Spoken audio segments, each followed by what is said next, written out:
Está Pedro Jale, gerente de prestaciones económicas del IPS. ¿Cómo estás, Pedro? Buenas tardes.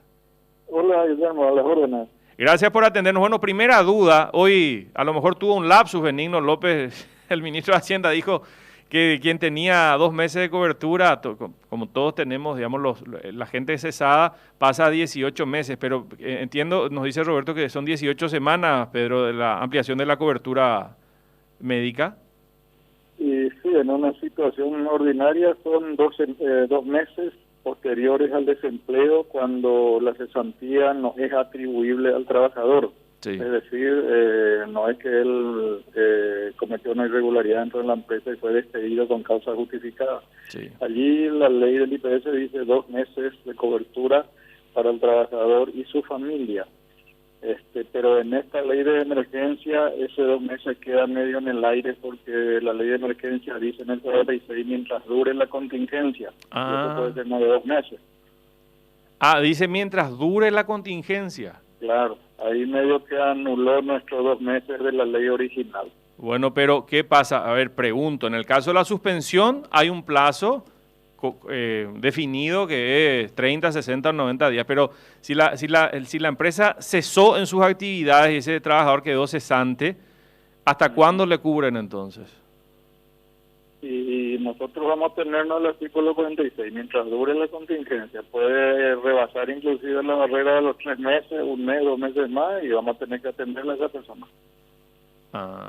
No es que se establece entonces 18 semanas. No quiero hablar de semana porque confunde, hablemos de meses.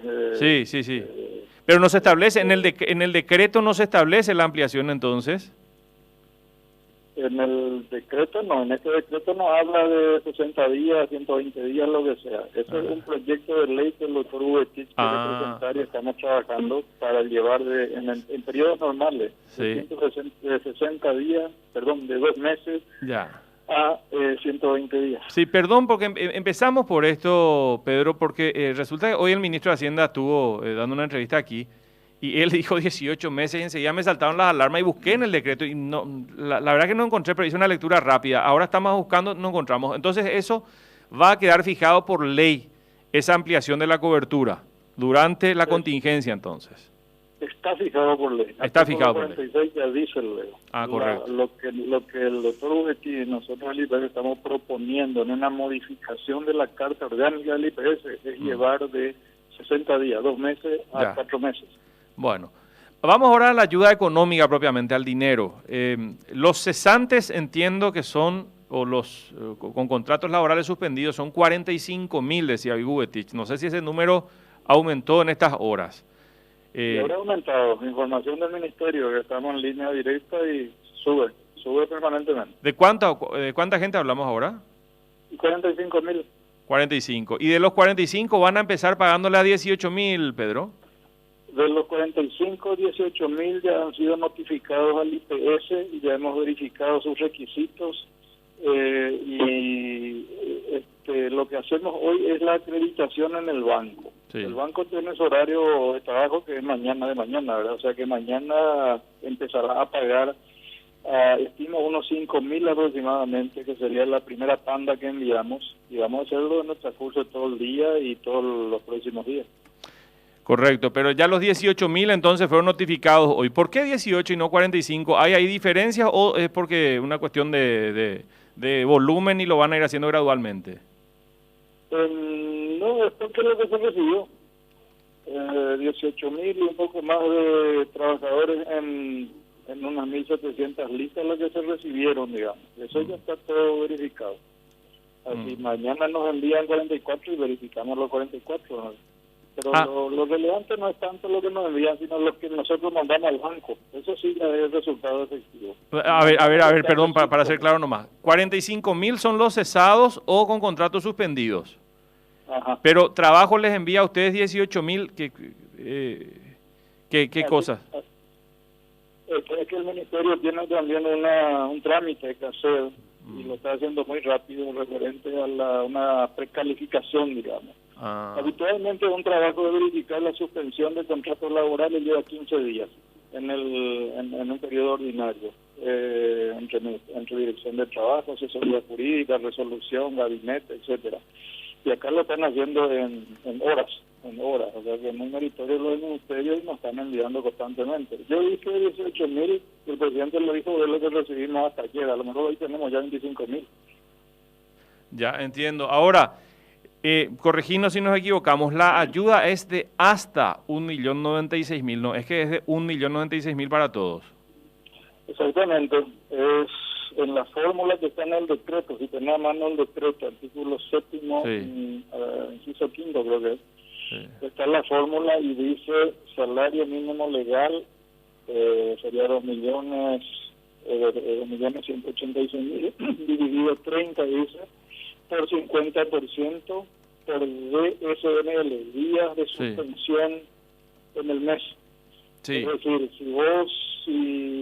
digamos que si el 9 de marzo se decretó la contingencia, el 10 de marzo suspendió la empresa su trabajo, ya transcurrió un mes, por supuesto. Y si es gente, Pedro, si es gente que quedó cesante en abril recién y el mes todavía no cerró, ¿cómo ustedes saben la cantidad de días que están cesantes? Nosotros tomamos la decisión hoy de que si cerró, por ejemplo, el 2 de abril, la comunicación dice la cantidad de tiempo cesante o de cesantía. En la comunicación del ministerio. Nosotros decidimos ya que lo que cesaron en marzo y aún lo que cesaron en abril ya le pagamos el 100% de ese 50%. Claro, pues ya no vuelven, sí. Claro. El problema que se plantea es que al desaparecer del decreto la palabra por única vez, eso estaba en el anteproyecto, en la presunción de que iba a ser un solo pago. Sí. Pero desapareció esa expresión, entonces se abre la posibilidad de más de un pago, pero eso es, a ver un poco, estamos en derecho administrativo, lo que no está escrito no existe, habrá que pedir un nuevo decreto ampliatorio para un eventual pago por segunda vez. O sea, por ahora un solo desembolso, digamos, de hasta 1.096.000 por ahora. En los hechos sí, va a ser un solo desembolso de 1.096.000. ¿Y a través del Banco de Fomento cobran todos? Igual que un subsidio de reposo, que es lo que teníamos armado, y que es el proceso al que subimos este nuevo beneficio, se acredita en BNS, no a la cuenta del trabajador, porque el trabajador no tiene su cuenta ahí, sino en una cuenta IPS a la orden de un trabajador. O sea que el trabajador va con su cédula, se lo identifica, se lo relaciona con esa cuenta y está en el listado y el banco le paga. De estos 45.000, Pedro, hay gente, me imagino, que ganaba más de 2 salarios mínimos. Por eso quiero sacar un poco el número. Decís que son 18.000 ahora los que ya fueron notificados y hay 45.000 cesados o ya directamente con contratos suspendidos también. De esos 45.000, ¿estamos hablando de gente que toda ganaba menos de 2 salarios mínimos o hasta 2 salarios mínimos o hay gente que ganaba más? Y hay gente que ganaba más, evidentemente. La lista que remite la patronal es todo el plantel que... Claro, entonces hay gente de esas 45.000 que no va a cobrar la ayuda. Y es el filtro que está establecido en el decreto vigente. El tope es 2 salarios mínimos como y no se sabe cuánta gente es de las 45.000 personas, cuánta gente es la que no va a cobrar. Y mira, de las listas que tiene el ministerio, no sé, una que lo recibimos, hacemos ese filtro, pero si querés hacer una extrapolación, te voy a decir, el IPS tiene 630.000 cotizantes del régimen general, a seguro de salud y seguro de pensión. De 630.000, 505.000 ganan hasta 2 salarios mínimos. Aproximadamente 300 y pico hasta un salario mínimo. 505 hasta 2 salarios mínimos y 545 hasta 3 salarios mínimos. De ahí para arriba ya está liberado, digamos. Claro, pero hasta 2 hay que tomar, hasta 505.000 entonces. Y se tomó hasta 2, 505. De 630 son 85% sobre 40, y más o menos 35.000 personas pensamos acá entonces. Claro, yo te invito a hacer un ejercicio. Supongamos que los 505.000 se desemplean. O 500.000. Sí. Multiplicar por 1.096.000, que es el monto de la prestación. Sí. No, 500.000 millones. Y vas a ver que los 100 millones ya no alcanzan. Claro, ahí va a tener ya 85 millones de dólares más o menos. Y yo creo que está un poco más inclusive. Y más, y tener los reposos también. Que es poquito, ¿verdad? ¿Cuántos reposos pagaron hasta ahora? ¿Cuántos reposos por COVID-19 hay en IPS en este momento? 32 hasta ahora. 32. 32 solamente. Mismo comportamiento que dengue en noviembre está teniendo esto. Ya. Pedro, ¿cuántos trabajadores domésticos fueron comunicados cesados en su labor en esta lista que estabas mencionando? Te debo todavía esa información porque para nosotros viene una lista global. Todavía no la desagregamos por tipo de empresa, por tipo de... Además, el doméstico ya está luego en el seguro general, pues no lo discriminamos más. Otra cosa que estoy viendo es que esto puede prestarse en algún momento a una discusión. Una vez cesaba la emergencia sanitaria, el levantamiento, porque hay posibilidades de un levantamiento parcial. Entonces, ¿hasta cuándo va a ir? ¿Hasta el levantamiento total o hasta el levantamiento parcial de las medidas de confinamiento, Pedro? Porque el decreto dice que en ese momento cesa el derecho al pago de este beneficio. O sea, si establecen que a partir del 4 de mayo, por ejemplo, ¿verdad? Claro, esto se levanta parcialmente, no es la fecha de referencia, sino el levantamiento total de las medidas, porque esto puede durar también hasta fin de año, así como están las cosas, o hasta septiembre, como hablan algunos, Pedro. Sí, mira, yo quiero ser, a ver un poco, nuestra intención es de carácter alimentario. Mientras dure el desempleo y no tenga ingresos a persona, hay que darle un apoyo. Por el momento es 1.096.000 de partida. La emergencia puede levantarse mañana o dentro de una semana, lo que sea, pero el desempleo va a subsistir. Consecuentemente, pero puede levantarse dentro de 2 meses también de manera total. También. O sea, ese puede ser lo malo de este tema, que todos estamos trabajando sobre hipótesis. Y en ese caso, lo único que puede hacer es ser prudente con la plata que tenés, porque si esto se extiende, aumenta la cantidad de gente o lo que sea, vamos a necesitar más plata inclusive. Sí. Y mira que hay reclamos, estamos hablando contigo y hay gente que todavía no cobró su reposo por dengue, Pedro, y están preguntando qué pasa con el reposo por dengue, que ahora necesitan ese dinero, dicen. Y dengue se está poniendo al día rápidamente. Tuvimos atrasos. Creo que alguna vez ya te expliqué, fue el tema de los médicos verificadores que pasaron a consultorio a raíz de la epidemia de dengue. Entonces perdimos un eslabón en el proceso de verificación de los reposos. Aunque vos no creas, a veces gran parte de los reposos que recibimos vienen, por ejemplo, el médico dice, recuerda al baremo del instituto, dice gripe 10 días, y le ponen gripe de 60 días. Eso vuelve a traer y el que se encarga de hacer esa verificación es un médico. O te dice causa del reposo, reponerse, no dice de qué patología. Y ese tipo de cosas que hacen que el médico verificador devuelva el expediente al médico tratante. Ese médico verificador es el que fue destinado a atender dengue en consultorio, entonces ahí nos trancamos, encima un cuello de botella que ya se solucionó con un control sistémico. Y estamos evacuando dengue a toda prisa, tratando de ponernos al día. Por eso que dijiste, la gente necesita tener efectivo. Sí, porque hay gente que dice, dice que fue en enero, ya entregó y hasta ahora no cobró. Vos decís que se están poniendo al día. ¿Cómo se notifica, volviendo a esta ayuda, cómo se les notifica? ¿Es por mensaje de texto al celular o cómo se notifica a los trabajadores cesados, Pedro? El trabajador cesado, ahí es muy importante, algo que le pedimos a los empleadores, que agreguen el número de teléfono a esos trabajadores, porque la notificación de la acreditación le va a llegar al celular del trabajador.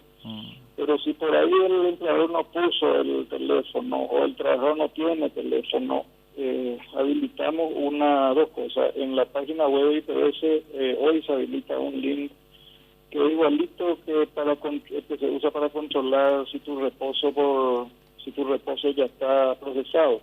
Un enganche, un link que le dicen donde pones tu cédula y te va a indicar subsidio por desempleo acreditado en proceso pendiente para el trabajador que maneje esta herramienta.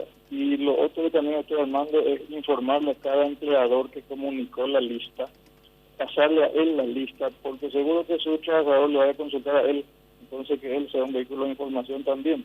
Lo otro es alzar listas en la página web y buscar todos los medios de socializar esto. Sí, yo creo que hay que, perdón, esa ya es una opinión, hay que apelar a eso porque hay gente a lo mejor cuyo empleador no comunicó bien su número o cambió. Vos sabés que es muy frecuente en determinados segmentos cambiar y cambiar de número. Entonces a lo mejor hay gente que tiene que recibir la ayuda y no recibe el mensaje todavía. Y mira, en algunos casos inclusive nosotros vamos a aplicar algunos filtros. Ahora me comunicaron que, por ejemplo, hay empleadores que comunicaron a una persona en su lista de desempleados para cobrar el subsidio. ¿Eh? Comunicó hoy y anteayer recién le inscribió en IPS. Entonces hay de todo en este tema. Anteayer le inscribió en IPS recién para que cobre ahora el subsidio. Exactamente. Pero eso es obrar de mala fe para el empleador. Y anteayer le inscribió y 2 años atrás le tenía en negro trabajando en la empresa. Claro, y hay que denunciar al que tenía en negro con nombre y apellido y en público, Pedro. Así mismo, y todo eso vamos a socializar, todo eso. Pero por el momento ese trabajador, por ejemplo, nuestra idea es pagarle, porque finalmente el tipo trabajaba en la empresa, estaba en negro, lo escribieron anteayer, ahora está desempleado, no tiene ingresos. La idea es pagarle, pero y contra el empleador, en el sentido de cobrarle los aportes adeudados desde que la persona entró a trabajar. O sea, ese tipo de cosas estamos armando ahora. Pedro, para que quede claro nomás, porque me están volviendo a preguntar acá, el tema de los despedidos, porque hay despedidos que cobran una indemnización, entonces, ¿ellos van a tener la posibilidad de cobrar este beneficio o quedan fuera, los que fueron despedidos definitivamente de las empresas? No, yo te quiero ubicar en el papel del ordenador de gastos que debe ceñirse a la letra de la ley. En la letra de la ley y en la letra del decreto habla de 2 causas, que es el cese de actividades de la empresa desaparece, falta hay una parte del contrato, no hay con quién contratar, consecuencia trabajador sin salario. O la empresa no desaparece y pide la suspensión por hasta 3 meses. Correcto. Ahí no se habla de despido ni justificado ni injustificado. A lo mejor los expertos en derecho laboral podrán ilustrarnos en el tema, pero nosotros en derecho administrativo y en manejo de dinero tenemos que ceñirnos a lo que nos autorizan. En términos prácticos no se les va a pagar. No, el despedido por el momento no. La otra cuestión que me están consultando, estos reposos de dengue se pagan con el dinero del IPS, no con el dinero que le entregó el Ministerio de Hacienda al IPS, ¿no? Es solamente lo que tenga que ver con COVID-19 se va a pagar con ese dinero. El COVID es para subsidio de reposo por COVID. Correcto, solamente para el caso COVID. Solo para la maternidad, el accidente de trabajo y la gripe y otras cosas es por los recursos genuinos del IPS, digamos. Bueno, en este caso, entonces, me quedo pensando en esa gente que inscribió antes de ayer a sus empleados, que los tenía trabajando en negro. Tienen que denunciar con nombres y apellidos, eso, Pedro. Eso es obrar de mala fe, es ser miserable. Hay una serie de irregularidades. Eso aunque sea un escrache, digo, no sé si eso va a la fiscalía, pero si estuvieron trabajando en negro puede haber alguna sanción, algún castigo. Y la primera medida es que, como nos está, digamos, a confesión de parte del reloj de prueba, le estamos inscribiendo a esa persona y le estamos formalizando.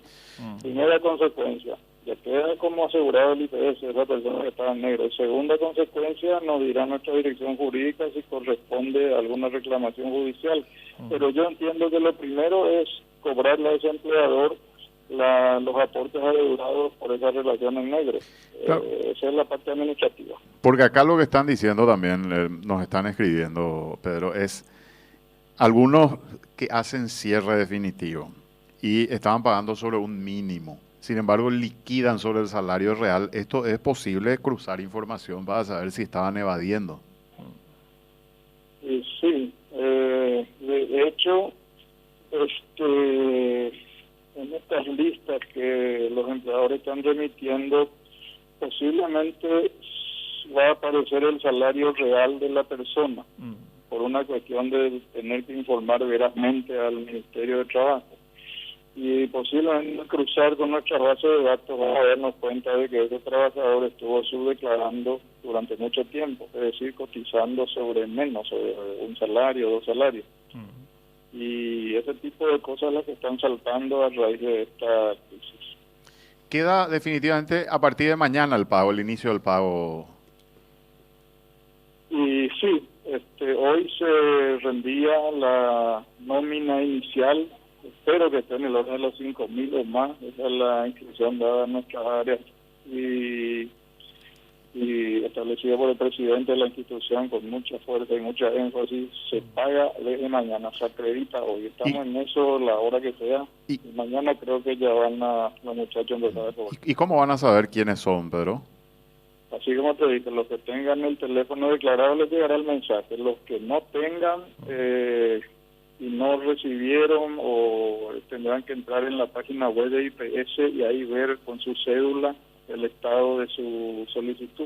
Y aparte, como te dije, vamos a informarle al respectivo patrón también que hemos registrado su nómina. Correcto. Perdón, el tema de la ayuda es dinero, digamos, no está sujeta esa ayuda a utilizarla a través de alguna aplicación o de algún mecanismo en algún comercio. Puede retirar el dinero en efectivo del Banco de Fomento. Exacto, es dinero, contante y sonante, no es un vale ni es nada, es dinero. Ya. Una última cuestión, Pedro, de mi parte, que no tiene que ver con esto. Me preguntan acá lo de la fe de vida que tienen que presentar los jubilados, aquellos que tenían plazo de hasta el 30 de abril. ¿Hasta cuándo van a tener plazo? Porque entiendo que con esta situación no pueden arrimarse a presentar. Los que tenían que presentar su comprobación de sobrevivencia o fe de vida, una figura anacrónica que está en la ley de 1950, está diferido, o sea, está suspendido hasta fines de abril. Quiere decir que todos los que debían presentar a fines de abril se los considera vivos, por decirlo así, crudamente. Sí. Lo que nosotros estamos proponiendo con la ingeniera Cecilia Rodríguez, nuestra directora de jubilaciones, es que ese procedimiento de verificación presencial con papeles dados por la comisaría del barrio, de la famosa constancia de vida y residencia, se ha prestado históricamente a tantos fraudes y a tanta gente que simuló ser otra persona ya fallecida para seguir cobrando. Y después de unos años verificamos y vemos que alguien cobraba y ha sido mucha plata o alguien que ya falleció. Entonces lo que hicimos es pasar hace ya 6 meses más o menos, mucho antes de este tema, a un control de bases, ¿cómo se dice? Relacionar bases, sistemas. Con el Ministerio de Salud, el registro de óbito del Ministerio de Salud. Ocurre que si vos no comunicas el fallecimiento de alguien en el Ministerio de Salud, el registro de óbito no te dan el permiso para el sepelio, para el entierro. Entonces sí o sí, ese es el cuello de botella donde nosotros vamos a alimentarnos vamos a cruzar con nuestra base de datos. Pero eso ya está operativo, Pedro, porque nos habías comentado hace algunas semanas esto que iban a implementar. Eso ya se implementó, ya no hay que hacer ese trámite personal de fe de vida, entre comillas. Y hasta abril ya no hay que hacer. Después de abril yo ya le pedí al Consejo de Administración que me autorice a seguir trabajando solo. Claro. Por cruce de información. Ojalá. Ya lo estamos haciendo hace 6 meses, como te dije. Pero ¿qué le decimos a esta gente, Pedro? ¿Qué le decimos a esta gente? Que no hace falta que haga el trámite. Que no hace falta, hasta fines de abril no lo hagan y nosotros sí. No, pero hasta fines de abril dice. Claro, perdón, Pedro, lo que pasa es que te escuchamos con alguna dificultad, pero quiero repetir nomás para que quede claro. El jubilado que tiene que hacer habitualmente este trámite no tiene que hacerlo en abril y lo que vas a pedir es una autorización en mayo para que ya esto se convierta en algo permanente. ¿Es correcto eso? Así mismo, y la comprobación sea sistémica, esa es la palabra me faltaba, sistémica, no presencial. Y si es que esto no se acepta, entonces tendrá que esperar un nuevo aviso. Claro, en mayo le van a comunicar. Si no se acepta, vamos a pedir una nueva prórroga, una nueva exoneración de la fe de vida hasta fines de mayo, hasta que se levante este tema de la contingencia. Ok, pero por todo el mes de abril no hay que hacer el trámite y en mayo veremos, entonces ojalá, acá ya va la opinión de vuelta, ya puedas operar o puedan operar así, ya no se le obliga al jubilado a hacer todo el trámite para demostrar que está vivo, cuando que el Estado registra las muertes de las personas y se puede cruzar la información como bien decís. De hecho lo están haciendo hace 6 meses entonces. En eso estamos, y te puedo contar inclusive que este cruzamiento de datos nos ha permitido ahorrar mucha plata. Ahorrar, porque se detectaron fraudes anteriormente que ahora se corrigieron. Sí. Había varios occisos que estaban cobrando, se ha detectado, se ha remitido todo a jurídico para la denuncia en fiscalía de respondientes para recuperar esos pagados indebidamente. Sí, claro. Y para el que está en el extranjero, Pedro, porque hay gente del extranjero que tiene que presentar su vida y residencia. Y también ellos generalmente envían por poder su certificado de residencia con el sello del consulado. Todo eso va a desaparecer porque en caso de fallecer en el extranjero, entiendo que también se hace un registro de los ciudadanos paraguayos fallecidos en el extranjero acá. Y más tarde o más temprano vamos a tener ese registro. Bueno, Pedro, si hay alguna otra consulta te molestaremos. Gracias, A la orden. Gracias, Pedro Halley, gerente de prestaciones del IPS.